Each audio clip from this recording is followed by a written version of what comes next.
Trendsetter too.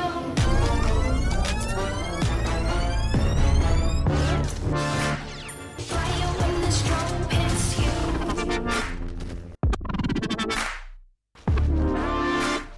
Bet you're looking for something new. Battlefront 2 comes out November 17th, which is crazy, guys. In today's video, I'm going to be breaking down why Battlefront 2 is going to be awesome and why you should buy it, and I'm also going to be breaking down why it could possibly, potentially suck. But before we get started, for those of you who don't know me, hello, my name is Cam. I make YouTube videos for the mobile game Galaxy of Heroes, and I also make Battlefront 2 content when it comes out. It's going to be really exciting. It's going to be a really good journey, and I hope to give you guys the best content and coverage over this game. I'm a huge Star Wars fan. I'm a master of the lore, and I just love the community of Star Wars. So let's talk about Battlefront 2 and why it's going to be the best game of the year. So Battlefront 2 is a new first or third person shooter game that takes place in the Star Wars universe. Obviously, it's the first game that has all three eras with the Resistance and the First Order, and it's going to be trying to be the best game ever for Star Wars, better than the old Battlefront 2, the old Battlefront 1, and then of course the recent release of Battlefront 1 by DICE that was absolute garbage. But we're not going to talk about that because the new Battlefront 2 has 18 locations, 4 of which can only be played on the campaign. It has 14 heroes and 39 vehicles, which is awesome. When looking at the locations, it's a little unclear as to whether or not your factions can take place on different places. For example, if the Empire and the Galactic Alliance, or the Alliance to Restore the Republic, fight on Naboo, that might not be an option. It might only be so the clones and droids can fight on Naboo, which you'll see on the gameplay later. My gameplay is kind of funny, it's towards the end, but we'll get to that later. So the mixing eras is going to be interesting. It's going to be cool. You know, you see in the beta we had Rey fighting Darth Maul on Naboo, which was really neat. And I want to be clear on the fact that most likely you'll only have one era play on one map. So, for example, Naboo will probably be just clones versus droids. We won't have the mixed eras from Battlefront 2 in 2005 where you could have the Empire and the Alliance fighting on Kamino.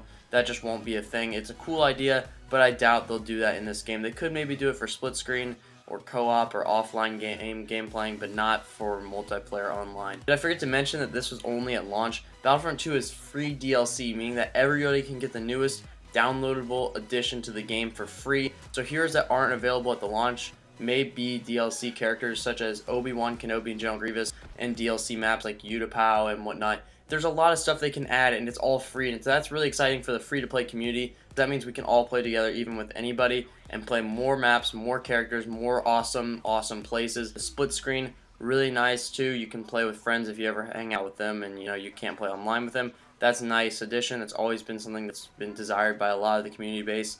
Another thing is heroes versus villains. Another cool idea that was used in the old Battlefront 2 is now bringing it back into the new Battlefront 2. I love the space dogfights. The beta's space battle was insane. The graphics are great. There's a little glitches, but that's just because it's a beta. It's not really finalized, but it was a really good balanced mechanic. The bombers were a little strong, but for the most part, it was pretty wicked, and I just love the maneuvering, and it was just a nice game mode, and they really did a good job with that. Space is by far my favorite. And we haven't even talked about the campaign yet, guys. The campaign is so cool. They put a lot of work into it. We're talking about a whole new story that's way out of our even mind, about telling the story from the Empire side, following Eden Versio and the Inferno Squad, and after the Emperor's dead, and just crazy stuff we've never even explored in Star Wars. It's going to be told through a video game, which is really neat. So that's going to be something. The more I talk about this, the more hyped I get. And I didn't even mention the music, especially when you get to be characters such as Poe. Listen to this.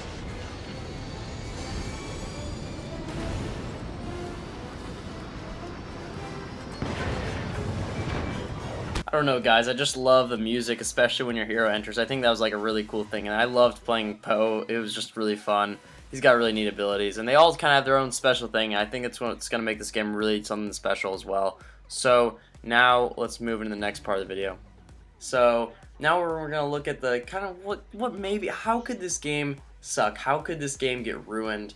And I'm going to start with the pay to win. I know this is something that a lot of people are concerned about.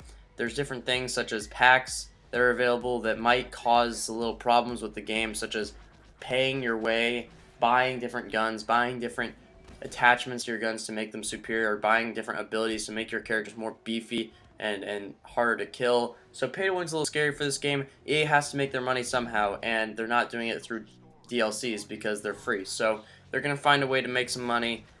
I think that you can win this game for like free to play, like you can be really good free to play, but we'll just have to wait and see. Some people are going to be extremely butthurt about mixing eras, and there's always these jar jars in the communities, ladies and gentlemen, so just get used to that. I mean, I'm not too depressed about it. I think it's fine. I would like it to be continuous in the canon, but it's okay for a video game. It's just for fun. It's just kind of seeing different sides. It'd be nice to have the First Order and Resistance fighting on Naboo. I think that'd be something special, but that's just for fun. It's not like a real battle, you know, that takes place. So again, that's just my thoughts. And then another problem with this game, I thought in the beta, it just takes forever to kill somebody. It took like 20 body shots. You have to aim for heads. So be sure when you're playing this game, if you're struggling to get kills, shoot for the head. Pretty straightforward stuff. That's always a weakness. And another thing was those battle points that you'd use. Some of the characters, such as the Wookiee Warrior and Flame Trooper, they stink so bad. They are so horrible. Oh my goodness. I can't even begin to explain how bad they are. I don't know why. They just could not get the job done, so definitely don't choose the Wookiee Warrior and the Flame Trooper. Of course, it is a beta, so maybe things will change. But for the time being, it does not look too pretty. And then I don't really like the objective-based games, like in ships. The beta map we got was basically you had to do certain things as the Empire and as the Alliance, and I didn't really like that because I get too distracted and I get like just tag teamed by all the Empire characters if I was trying to bomb a certain reinforcement ship or something like that. I just didn't like that because it killed my KDR. For those of you who don't know what that means, that's just my kill death ratio. I just wasn't a huge fan of that. Again, that's just my opinion. I just don't like the idea. I'd like it to be just sometimes like you can do an objective based battle, or you can do like just hardcore 20 versus 20 going to 200 kills and first team who gets it wins. You know, stuff like that is a little more exciting. Again, that's like more Black Ops 3 type battles, but still it's just kind of, I think it's a little bit better and more fair to some players, because some people don't really play for the team, they just play for themselves just to get kills, so that really hurts the team. But if everybody's playing for kills, then you know that in the end helps the team. So again, there's pros and cons to both sides. And then lastly, the officer class to me just felt horrible. I don't know why. I struggled to get a kill with them. They were so bad. I wasn't a fan. I'm also not a huge fan of waiting 10 seconds to spawn in. That's about it, and the best part about the whole thing is we just got the beta, guys, so it's really neat. I'm really looking forward to the game. I just can't wait for it to come down November 17th. So guys, my overall consensus is thank you, Chuck Norris. Now guys, be sure to check out Battlefront 2 when it releases on November 17th. It will be an amazing game, and I highly recommend buying it. Only $60, and that's free DLCs. Really good campaign, a good story. That's it for today's video. I hope you guys liked the change up. I hope you guys like the new intro. I'm kind of trying new things, and I'm just working my channel, trying to get as hyped up as I can for Battlefront 2 and for the new Star Wars The Last Jedi movie that's coming out soon.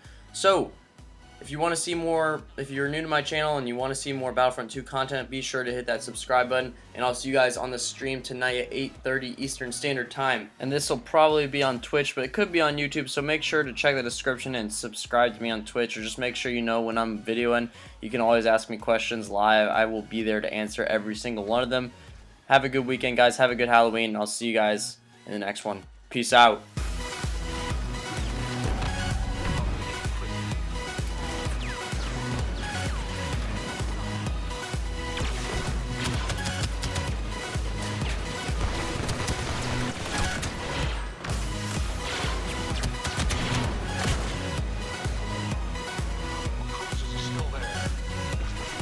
Are you kidding me?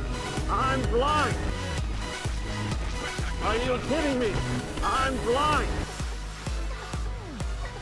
Are you kidding me? I'm blind. Are you kidding me? I'm blind. The rebels have destroyed a shield generator. What? How can you do this? This is outrageous. It's unfair.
2,000 years later.